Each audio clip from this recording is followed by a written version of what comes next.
It is a disturbing case that's rarely talked about. A Grand Rapids man faces at least 10 years in prison for bringing 3 Muskegon teenage girls to Grand Rapids to work for him as prostitutes. 31-year-old Eddie Jackson was convicted this week on 3 counts of child sex trafficking. 24-hour News 8's Joe LaFergie is in studio control right now with our story. Joe? Yeah, Sue, the case gives us some new insight into the problems of sex trafficking right here in West Michigan.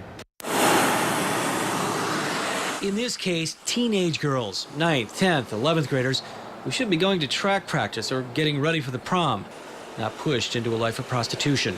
This is happening, and it's far more common than people realize. Annie Donewald knows the reality.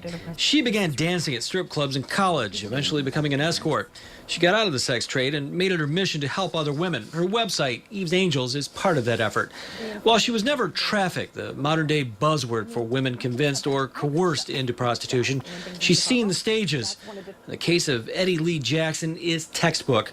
Feds say Jackson targeted vulnerable girls with troubled backgrounds, girls easily manipulated, looking for someone claiming to love and care for them. He might have sold her an idea that he was going to be her boyfriend and got her emotionally involved like that. Even if he's an older guy, he knew what he was doing. Of course, if you can't see it, how do you know it's a problem? Well, that's one of the biggest challenges for people like Annie Donewald. So what? Right. Why does doesn't that affect me? me? It could be your sister. It could be your mom. It could be your daughter. It could be your cousin. It could be your friend. The efforts of Donewald and others are starting to pay off. Eddie Allen Jackson is the first person to be tried on child sex trafficking charges in western Michigan rather than at the state level. Federal sentences are very long, so we both want to punish those perpetrators as well as send a deterrence message so that people don't get into this business.